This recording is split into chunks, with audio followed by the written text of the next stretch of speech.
오늘 말씀 사도행전 18장 5절에서 8절까지 말씀입니다. 사도행전 18장 5절에서 8절까지 말씀 제가 읽어드리도록 하겠습니다. 실라와 디모데가 마게도냐로부터 내려오매 바울이 하나님의 말씀에 붙잡혀 유대인들에게 예수는 그리스도라 밝히 증언하니 그들이 대적하여 비방하거늘 바울이 옷을 털면서 이르되 너희 피가 너희 머리로 돌아갈 것이요 나는 깨끗하니라. 이후에는 이방인에게로 가리라 하고 거기서 옮겨 하나님을 경외하는 디도 유스도라 하는 사람의 집에 들어가니 그 집은 회당 옆이라. 또 회당장 그리스보가 온 지방과 더불어 주를 믿으며 수많은 고린도 사람도 듣고 믿어 세례를 받더라. 아멘. 지난주에 우리는 고린도에 도착한 바울의 일행의 이야기를 보았습니다. 고린도에서 아덴에 두고 왔던 디모데와 실라가 합류하니까 함께 하나님의 말씀에 사로잡혀서 예수는 그리스도라고 전했고, 그렇죠? 근데 이 모습이 에베소로 넘어가서는 브리스길라와 아굴라 이 부부가 에베소에서 복음을 전하게 되는 이야기로 이어진다라고 말씀드렸어요. 결국 무슨 이야기라고요? 지금 고린도에서는 바울의 제자, 다른 곳에서 데리고 온 디모데와 실라가, 그리고 에베소에서는 현지에서, 그러니까 로마에서 왔던 이 브리스길라와 아굴라가, 그러니까 지금 이 사도행전의 이야기를 그냥 무슨 MBC 뉴스데스크에서 카메라가 나가서 그냥 있었던 일을 그냥 쭉 적어놓고 있다라고 생각하시면 안 돼요. 일어났던 많은 일들 가운데에서 그 이후에 믿음의 길을 걸어가야 될 후배들을 위해서 뽑아서 이야기하는 거라 그랬잖아요. 그러니까 빌립보에서 이런 일이 있었다. 그리고 데살로니가, 베레아, 아덴, 지금 고린도, 그리고 에베소에서 벌어지는 이런 일들이 여기에서만 이런 일이 있었다라는 뜻이 아니라 모델로 그곳에서 있었던 어떤 사건들을 모델로 꼽고 있는 거라고 말씀드렸잖아요. 그걸 잊으시면 안 돼요. 오늘도 이 고린도에서 생긴 일을 보시면은 그것이 뚜렷하게 나타나는 걸 또 볼 수 있어요. 오늘 이야기는 시작은 18장 5절부터 시작이 됩니다. 실라와 디모데가 마게도냐로부터 내려오며 바울이 하나님의 말씀에 붙잡혀 유대인들에게 예수는 그리스도라 밝히 증언하니. 여기서는 한 가지만 말씀드릴게요. 이 18장 5절은 다음 주에 또 다시 나올 거거든요. 그러니까 그때 다시 설명을 드리는데 여기서 한 가지, 예수는 그리스도라 밝히 증언했다고 나와요. 그러니까 지금 하나님의 말씀에 붙잡혀서 증언한 복음의 내용이 뭐냐면 예수는 그리스도라. 근데 누구에게 했다고요? 유대인들에게. 이러면 우리가 조금 다르게 보셔야 돼요. 왜냐하면 우리는 지금 우리 입장에서 예수는 그리스도라 그러면은 예수님 그리스도가 맞지, 하나님이신 예수님 삼위일체 한 분, 이렇게 생각하는데 그거는 그 이후에 우리가 세워온 교리의 이야기고 이 당시의 유대인들에게 그걸 설명하고 있는 게 아니죠. 왜? 유대인들에게 있어서 그리스도는 뭐예요? 기름 부음을 받은 자. 어디서 온 단어예요? 구약의 메시아. 메시아도 기름 부음을 받은 자. 그럼 구약에서 기름 부음을 받은 자가 누구예요? 왕, 선지자, 제사장.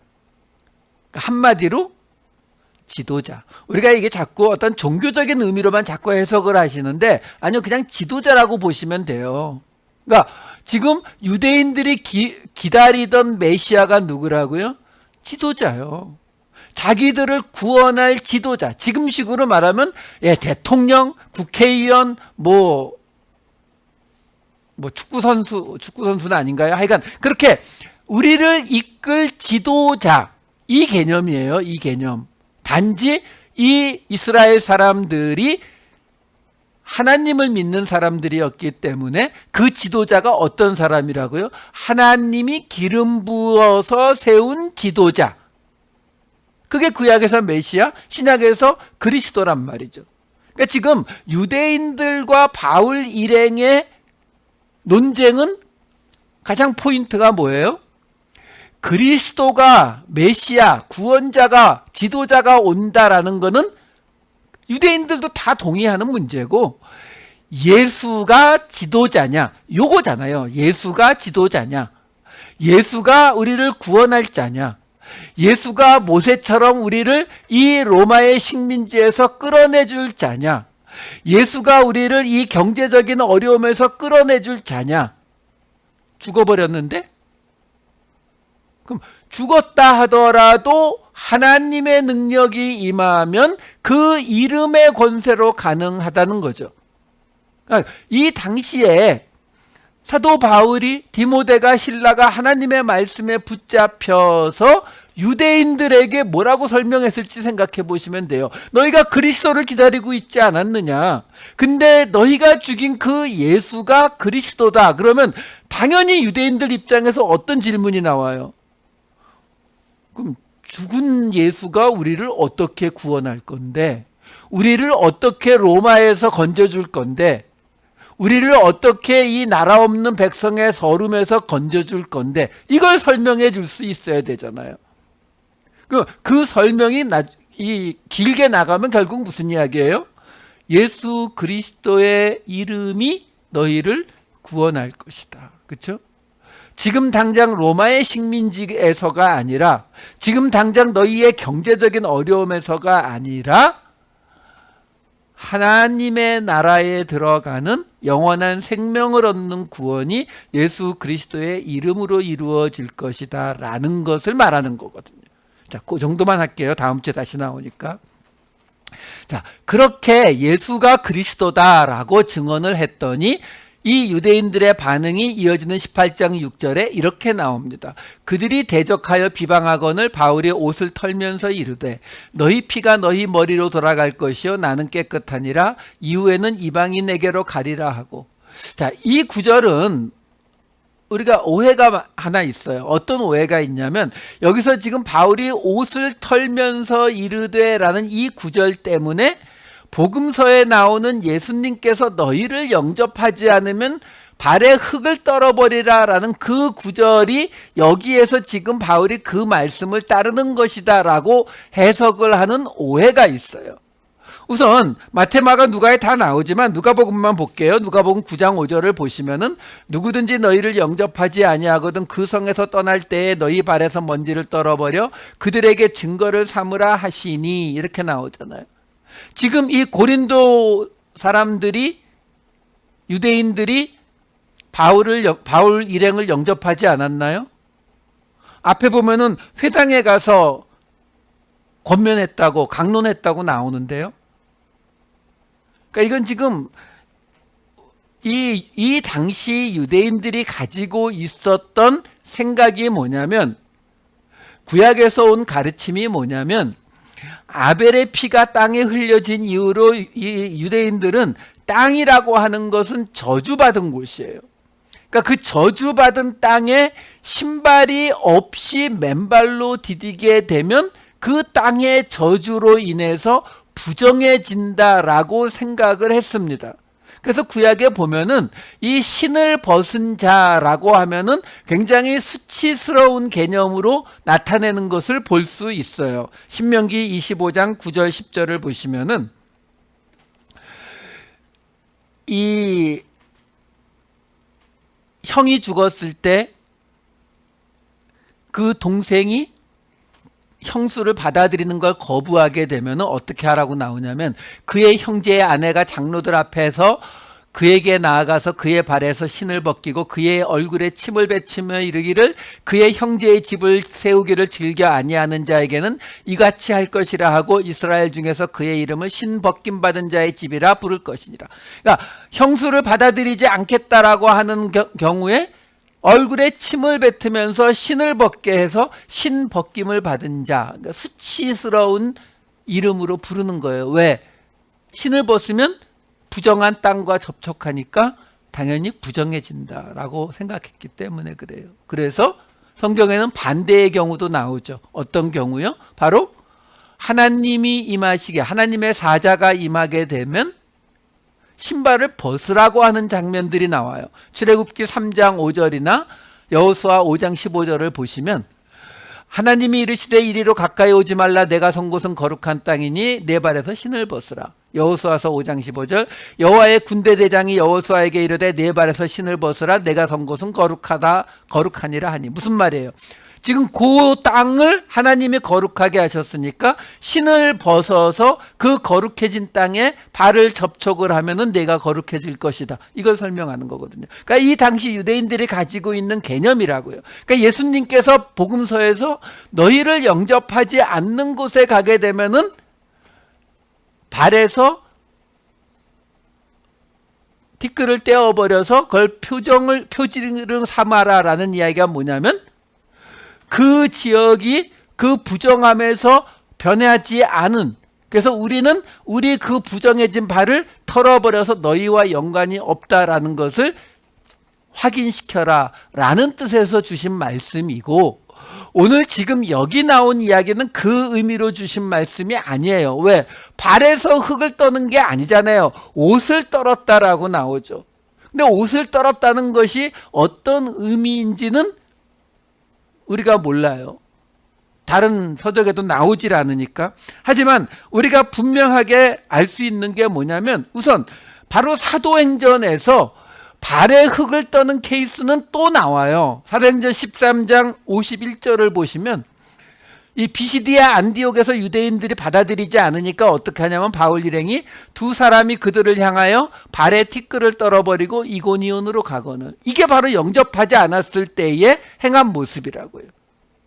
그럼 오늘 나온 이 이야기는 그 얘기가 중요한 게 아니라 그 피가 너희 머리로 돌아갈 거라는 부분이 중요한 거예요. 그게 어디 나오는 이야기냐면 사울이 전쟁에서 죽기 직전에 아말렉 청년 하나를 불러서 자기를 죽여달라고 합니다. 그래서 그 청년이 그 사울을 죽이고 혹시 그걸로 상을 받을까 해서 다윗에게 나간 이야기가 사무엘하 1장 14절에서 16절에 이렇게 나와요. 다윗이 그에게 이르되 내가 어찌하여 손을 들어 여호와의 기름 부음 받은 자 죽이기를 두려워하지 아니하였느냐 하고 다윗이 청년 중 한 사람을 불러 이르되 가까이 가서 그를 죽이라 하며 그가 치매 곧 죽으니라. 다윗이 그에게 이르기를 내 피가 내 머리로 돌아갈지어다 내 입이 내게 대하여 증언하기를 내가 여호와의 기름 부음 받은 자를 죽였노라 함이니라 하였더라. 그러니까 지금 오늘 아까 이 18장 6절 다시 한번 보여주실래요? 거기 보면은 지금 유대인들에게 예수가 그리스도라고 증언했더니 그들이 거기에 대해서 대적하여 비방하니까 바울이 옷을 털면서 뭐라고 하는 거예요? 너희가 여호와의 기름 부음 받은 자를 죽인 것이다 라고 말하는 거예요. 그러면서 나는 깨끗하다. 나는 여호와의 기름 부음 받은 자, 곧 예수를 죽인 죄에서 나는 깨끗하다. 너희가 죽였다라고 지금 사도 바울이 말하는 거예요. 그래서 유대인 너희를 떠나서 이후에는 이방인에게로 가리라 하고, 그래서 그 다음에 18장 7절에 어떻게 나와요? 거기서 옮겨 하나님을 경외하는 디도 유스도라 하는 사람의 집에 들어가니 그 집은 회당 옆이라. 거기서 옮겨, 거기가 어디예요? 그 앞에 보면은 브리스길라와 아굴라와 함께 살았다고 나와요. 이 18장 3절에 보면은 함께 살았었다라고 나오거든요. 생업이 같으므로 함께 살며 일을 하니 이렇게 나온다고요. 근데 브리스길라와 아굴라는 유대인이죠. 로마에서 유대인 추방에 쫓겨난 유대인들이에요. 그러니까 유대인들과 살다가 다른 유대인들이 예수는 그리스도라고 전하는 거에 대적하고 비방하니까 예수님을 죽인, 기름 부음을 받은 자를 죽인 자들이여 너희와 내가 상관이 없다. 나는 이제 이방인에게로 가겠다 하면서 그것을 어떻게 보여줬다고요? 유대인인 브리스길라 아굴라하고 함께 살던 집을 디도 유스도의 집으로 옮기는 거예요. 왜요? 디도 유스토는 어떤 사람이에요? 갈라디아서 2장 3절에 이렇게 나오죠. 그러나 나와 함께 있는 헬라인 디도까지도 이방인 집으로. 그러면 여기서 아까 나온 이야기를 다시 한번 생각해 보실 필요가 있어요. 뭐냐면 그러니까 이제 사도 바울이 고린도에서 유대인들에게 복음을 전하는 게 포기하고 이제 이방인들에게 갔다는 이야기로구나. 그것을 디도의 집으로 숙소를 옮기는 것으로 지금 보여주는 것이구나. 아니요. 왜? 이 뒤에 보면은 그리고서 바울은 고린도에 1년 반을 머물면서 가르치고요. 그리고 세 번째, 지금 두 번째 선교 여행이고 세 번째 선교 여행 때도 고린도에 가서 3개월을 머물게 돼요. 그럼 거기 가서 이방인들만 아니요. 유대인들에게도 똑같이 복음을 전합니다. 그러면 이 이야기가 왜 나온다고요? 지금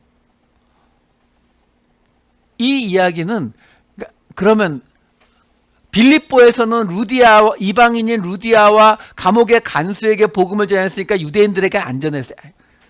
다 전했어요. 그리고 이후에도 다 전해요. 근데 지금 굳이 이런 이야기를 왜 해요? 지금 어떤 모델링을 잡아서 우리에게 어떤 흐름을 보여주기 위해서 지금 그곳에서 있었던 일 중에서 그렇게 설명해 줄 수 있는 일을 뽑아 놓은 거예요. 왜냐하면 지금 우리가 18장 6절까지 봤는데 7절까지 봤는데 그 다음에 이어지는 18장 8절에 뭐라고 나와요? 회당장 그리스보가 온 지방과 더불어 주를 믿으며 수많은 고린도 사람도 듣고 믿어 세례를 받더라. 지금 요 앞에 뭐라고 나왔다고요? 이방인에게로 간다고요. 이방인에게로 가고 그리고 요 바로 직전에 그래서 이방인인 디도 유스토의 집으로 옮겼다라는 말까지 나왔는데 그 다음에 누가 예수를 믿었다고요? 회당장 그리스보요. 그럼 이 사람은 유대인일까요? 헬라인일까요? 당연히 유대인이죠. 아니 유대인하고 안 하고 이제 이방인으로 간다며요. 그런 뜻이 아니라니까요. 그러니까 지금 여기 고린도에서 벌어진 이 이야기는 지금 바다를 건너 예수의 영이 성령이 이끌어가지고 바다를 건너와서 빌립보에서 데살로니가에서 베레아에서 아덴 고린도 그리고 에베소로 가는 이 여정을 통해서 우리에게 어떤 것을 보여주려고 하는 거예요. 그걸 우리가 또 알 수 있는 게 뭐냐면 지금 이 18장 8절 잠깐 다시 한번 보여주세요. 이 화면에 보시게 되면은 여기 회당장 그리스보가 온 지방과 더불어 주를 믿으며 수많은 고린도 사람도 듣고 믿어 세례를 받더라 이렇게 나오잖아요. 여러분 세례를 받는다라는 이 말이 사도행전에는 굉장히 많이 나올 것 같잖아요. 예, 명사로 세례, 동사로 세례를 받다 다 합해서 사도행전 전체에 25번 나와요. 근데 그 25번 중에서 대부분은 어떤 의도로 나오는 거냐면은 베드로나 바울의 설교 중에 세례를 받으라 이렇게 해서 세례를 받더라 이런 식으로 나와요. 이 사도행전에 나오는 세례에 관한 이야기 가운데에서 누가 세례를 받았는지를 정확히 딱 찍어서 이야기하는 거는 사마리아에서 빌립이 전도할 때에 그 마술사 시몬이 세례를 받았고요. 그 다음에 이디오피아 내시, 이름은 모르죠. 이디오피아 내시가 세례를 받았고 그 다음에 바로 바울이 세례를 받고요. 그 다음에 고넬료가 세례를 받는데 고넬료는 그와 친척과 친구들이 함께 받습니다. 그리고 빌립보의 루디아와 그의 집이 세례를 받고요. 빌립보의 감옥의 간수와 그의 집이 세례를 받고요. 그리고 바로 지금 이 회당장 그리스보와 그의 집이 세례를 받고요. 에베소에서는 조금 이따 보시겠지만 12명의 사람들이 세례를 받았다라고 나와요. 무슨 말이냐면 지금 선이 하나, 사도행전에 선이 하나 그어졌었잖아요. 어디? 바로 그 바다를 건너오는 이야기요. 그 바다를 건너서 이 마게도냐 지방으로 넘어오는 이 이야기 이전에는 이름이 나온 것은 바로 마술사 시몬과 사도 바울밖에 없어요. 세례를 받았다는 사람이. 이디오피아 내시까지 셋. 근데 요 바다를 건너와서 세례를 받았다라고 나오는 사람은 빌립보의 루디아와 감옥의 간수, 그리고 여기 나오는 그리스보예요.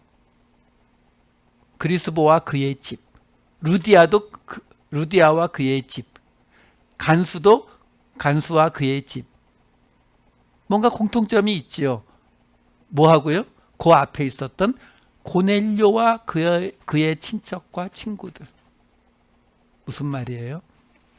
고넬료 사건은 사도 바울의 입장에서, 그리고 사도 바울의 제자였던 이 누가의 입장에서는 철저하게 계속 언급이 되는 사건이에요. 왜? 사도 바울이 스스로 내가 사도라고, 내가 예수 그리스도를 통해서 이렇게 사도가 되었다라고 말을 하지만 이 당시에 그것이 더 확실하게 증명될 수 있는 방법이 뭐라고요? 사도 베드로가 고넬료를 만나서 이방인, 하나님의 뜻이 이방인에게도 성령이 임하고 구원의 길을 여셨다는 그 사건이 지금 사도 바울을 통해서 이 마게도냐 지방 바다를 건너온 이곳에서도 빌립보에서 루디아와 간수를 통해서, 그리고 지금 이 고린도에서 회당장 그리스보를 통해서 일이 벌어졌다라는 이야기를 하는 거예요. 그런데 이런 거는 한 구절, 두 구절 이렇게 봐서는 모르는, 지금 빌립보에서부터 쭉 따라가는 거거든요. 왜? 제가 계속 말씀드리잖아요. 빌립보의 이야기는 뭐라고요? 대학교에 시험을 칠 자격이 어떻게 되는지를 말해주는 게 빌립보 이야기라고 말씀드렸잖아요. 그 다음에 데살로니가, 베레아, 아덴은요, 대학교에 가서 공부를 어떻게 해야 되는지, 그리고 고린도와 에베소는 실제로 대학교에 가서 대학 생활을 어떻게 하는지를 보여주는 실제 상황이라고 말씀드렸잖아요. 그러니까 지금 빌립보에서 루디아와 감옥의 간수와 그의 집이 듣고 믿어 세례를 받았다라고 나오는 것은 그것이 자격의 문제이기 때문에 나오는 거예요. 왜? 고넬료에게 벌어졌던 일이 여기서도 똑같이 벌어졌다. 고로 루디아도, 여자도, 장사꾼도, 그리고 하나님을 경외하지 않았던 감옥의 간수도 복음을 받아들이게 되더라. 데살로니가와 베레아와 아덴은 왜 없냐고요? 여기는 how to study, 어떻게 공부할 것인가를, 성경 말씀을 어떻게 보고 어떻게 받아들일 것인가를 설명했으니까요. 그리고 나서 지금 고린도로 오니까 뭐가 달라졌다고요? 자, 빌립보에서 고넬료의 사건이 빌립보, 그 다음에 지금 고린도 이렇게 넘어온 거거든요. 똑같이 그와 그의 집이 믿고 세례를 받았다는 이야기가 나오는 곳이라고요. 근데 고넬료가 이방인이에요. 하나님을 경외하는 이방인 고넬료가 성령을 받게 되고 세례를 받잖아요. 루디아가 그랬고 감옥의 간수가 그랬다고요. 근데 이 고린도에서는 그게 어떻게 확장이 됐어요? 이방인만요? 아니요. 회당장 그리스보, 유대인이 믿고 그 집안과 더불어 세례를 받고, 플러스 뭐가 들어갔어요? 고린도 사람도. 그러니까 지금 말씀드리잖아요. 고린도와 에베소는 이제 실제 복음이 전파되는 것을 실제로 보여주는 모델이라니까요. 그 고린도에서 어떤 일이 벌어졌다고요? 바로 유대인도 이방인도 믿고 세례를 받더라. 이 이야기를 해주는 거예요. 그러니까 단계별로 점점 넘어가는 걸 보여주는 거예요. 이걸 이렇게 볼 수 있는 이유가 뭐냐면 그 다음에 에베소로 넘어가면은 에베소에서는 어떤 이야기가 나오느냐면 19장 5절에서 7절 말씀을 제가 볼게요. 그들이 듣고 주 예수의 이름으로 세례를 받으니, 여기에 그들이 누구냐면 앞에 보면은 어떤 제자들이라고 나와요. 유대인인지 이방인인지가 여기는 안 나와요. 에베소는. 그러면서 6절에 바울이 그들에게 안수하며 성령이 그들에게 임하심으로 방언도 하고 예언도 하니 모두 12사람쯤 되더라.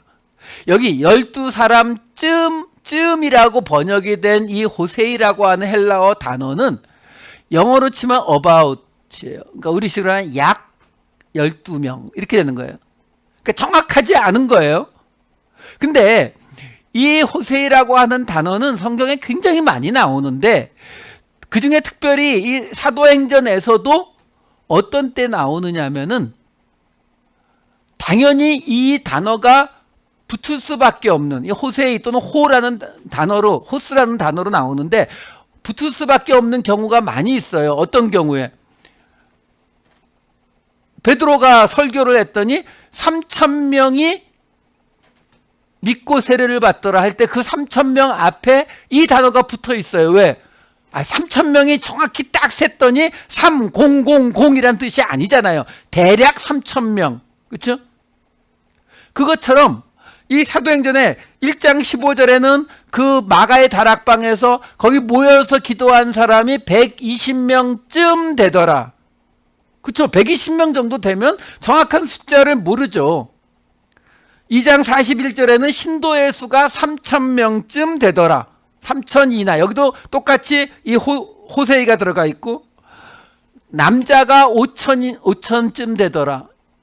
또는 무슨 일이 있었을 때 그 일에 대해서 설명하면서 3시간쯤 지나.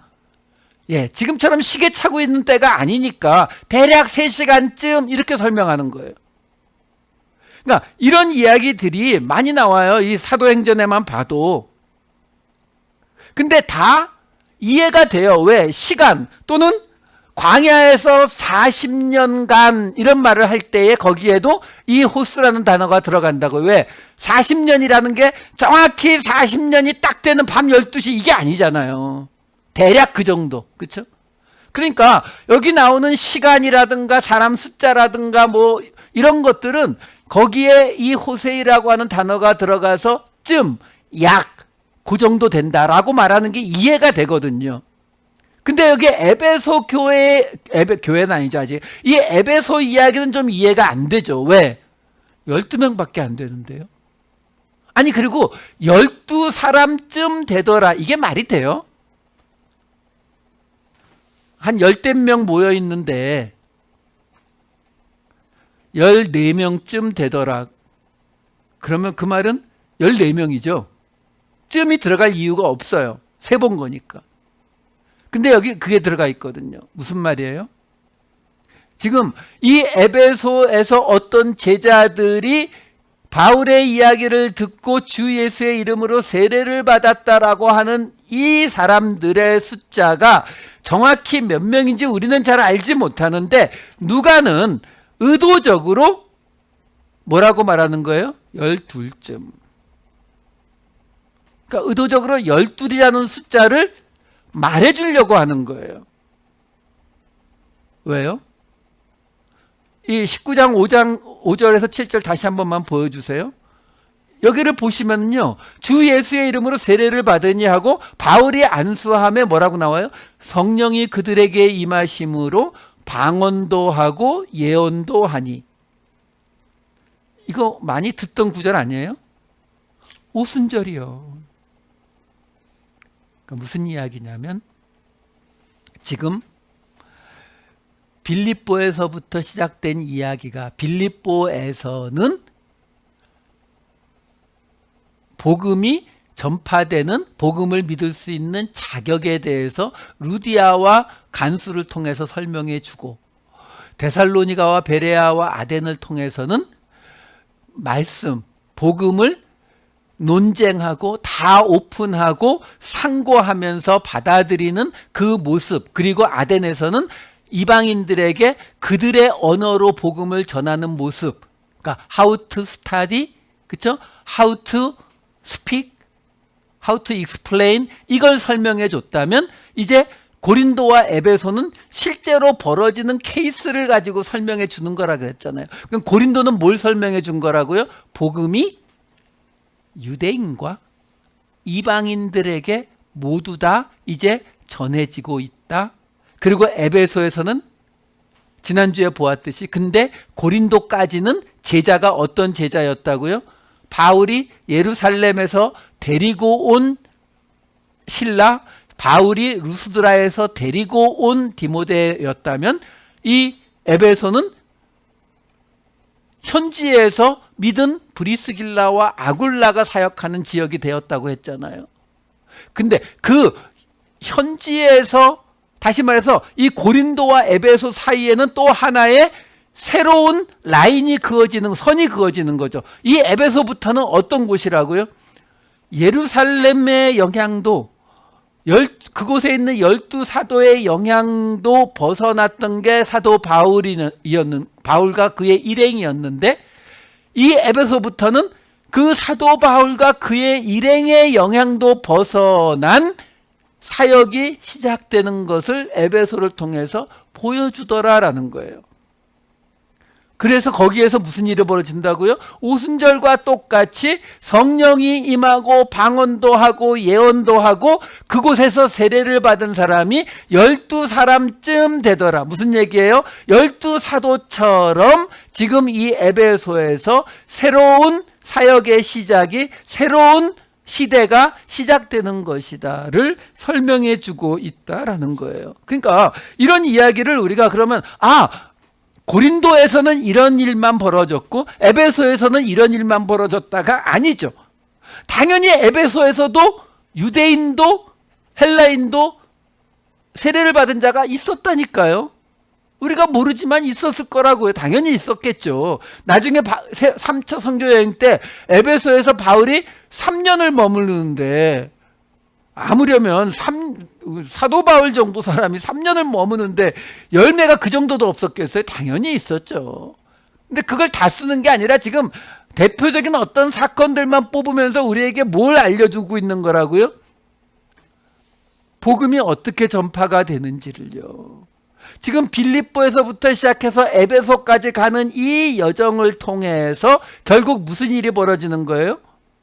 네, 자격도 설명해주고 복음을 어떻게 대할 건지도 설명해주고, 그렇게 해서 그것이 열매가 맺어지는 고린도의 모습으로 유대인과 이방인 모두에게 복음이 전해져서 그들이 듣고 믿고 세례를 받는 장면까지 한 세트를 보여주고, 그러면 거기서 끝이냐? 아니, 그리고 또 이번에는 그 모든 사람들의 영향에서 벗어난 모습으로 에베소에서는 또 다른 새로운 사도행전이 시작되더라. 새로운 오순절, 새로운 12사도가 시작되더라. 이 이야기를 전해주는 거예요. 여러분, 근데요, 재밌는 게 뭐냐면 복음이 지금 빌립보에서부터 쭉 에베소까지 전해지는 모습을 우리한테 설명하잖아요. 근데 그 설명은 뭐하고 똑같으냐면 예루살렘에 있는 12사도의 영향력이 줄어드는 모습이죠. 왜? 유대인이 아니라 이방인들에게는 예루살렘과 12사도의 영향력은 그렇게 중요하지 않죠. 그러니까 사도 바울에 의해서, 바울과 디모데와 실라에 의해서 예루살렘과 12사도의 영향력이 줄어드는 모습으로 가는데, 그걸로 끝나는 게 아니라 에베소부터는 그 사도 바울과 그의 일행의 영향력에서도 또 멀어지는, 무슨 말이냐면 복음이 전파되는 모습은 결국 그 교회 안에서조차 힘과 권력과 명예와 이런 것들을 가진 사람들이 그 힘을 잃어가는 모습으로 복음이 전파되더라라는 거죠. 이게 복음의 본질이에요. 무슨 말이냐면 우리가 예수님도 낮아지셨으니까, 그리고 우리도 낮아졌으니까, 그러니까 목사도 낮아져야 되고 장로도 낮아져야 되고 집사도 낮아져야 되고 하는 거, 성도가 낮아져야 된다, 섬겨야 된다라는 건 다 동의하시잖아요. 성경에 워낙 뚜렷하게 나와 있으니까. 근데 교회가 낮아져야 된다라는 말에는 동의를 안 하시는 분들이 생각보다 꽤 많아요. 우리는 낮아질 수 있어도 교회는 낮아질 수 없다. 어딜 감히. 교회는 높여야지. 근데요, 교회가 뭐죠? 믿는 자들의 모임이잖아요. 믿는 자들이 낮은 자리로, 섬기는 자리로 가야 되는데 교회는 높은 자리에 있을 수 있나요? 지금 이 모습이 바로 우리에게 그거 지금 보여주고 있는 거거든요. 복음이 전파되는 그 모습이 점점 교회 안에서조차, 그 초대교회 안에서조차 힘이 있고 권력이 있고 사람들이 의지하고 하는 그 사람들, 예루살렘의 사도들, 바울과 그의 일행이 점점 그 힘을 내려놓고 잃어가는, 그리고 현지인 교회로 거듭나는. 그래서 에베소에서 세례를 듣고 주 예수의 이름으로 세례를 받았다고 하는데 이 사람들은 누군지 안 나와요. 이름도 안 나오고 유대인인지 헬라인인지도 안 나오고요. 이 모습이 이 이후에 교회를 만들어가는 거예요. 왜? 우리가 알다시피 사도행전의 가장 큰 기적이 뭐라고요? 다른 기적이 아니죠. 예루살렘에 있는 12사도와 장로들이 사도 바울의 요구를 받아들여서 이방인들에게 율법을 강요하지 않게 되었던 그 예루살렘 공의회. 그게 사도행전의 가장 큰 기적이에요. 왜? 말씀대로 당시 초대교회의 모든 권한과 권력과 기준을 가지고 있던 예루살렘 교회가 자신이 가진 걸 내려놓았기 때문에 지금 우리가 믿는 기독교가 있을 수 있었던 것이 바로 이 이유다라는 겁니다. 여러분, 우리가 가야 할, 예수님의 말씀대로 우리가 가야 될 땅 끝은 아프가니스탄도 해당되고 뭐 파키스탄도 해당되고 우즈베키스탄도 해당되겠지만 예수님의 비유에 나오는 잔치의 맨 끝자리예요. 우리가 거길 내려가야 교회가 거기로 내려갈 수가 있고, 그래야 그 교회에 낮은 사람들이, 힘들고 어려운 사람들이 그 교회에 들어올 수 있는 것입니다. 우리가 땅끝까지 가는 길은 빌립보에서 시작해서 에베소까지, 아니 처음부터 보면 예루살렘에서 시작해서 에베소까지 가는 길, 곧 그 잔치의 맨 끝자리로 내려가는 길, 그 길로 갈 때에 그곳에서 새로운 오순절, 새로운 12사도의 역사가 시작될 것이다 라는 것입니다. 이 말씀을 받으시고 항상 우리의 삶 속에서 그 낮아짐의 모습과 우리 교회가 그 낮아지는 교회의 모습을 지켜나갈 수 있는, 이 길을 끝까지 따라갈 수 있는 저와 여러분 되시기를 우리 주님의 이름으로 축원합니다. 기도하시겠습니다. 사랑이 많으신 아버지 하나님, 저희들 빌립보에서 시작한 이 여정이 이제 고린도와 에베소까지 이어지는 것을 봅니다. 그 과정들 속에서 새로운 오순절, 새로운 12사도를 우리에게 약속하여 주시는 것을 보았습니다. 아버지 하나님, 우리로 이 에베소까지 가는 이 여정 보고 듣고 받았사오니 아버지 하나님, 이 말씀대로 우리도 우리가 가진 생각과 기준과 권력과 명예와 이 모든 것들을 내려놓음으로 우리가 속한 이 원 커뮤니티 교회가, 우리 공동체가 낮은 사람들이 들어올 수 있는 낮은 교회, 에베소 교회 될 수 있게 하여 주시옵소서. 감사드리옵고 이 모든 말씀 우리 주 예수 그리스도의 이름으로 기도하옵나이다. 아멘.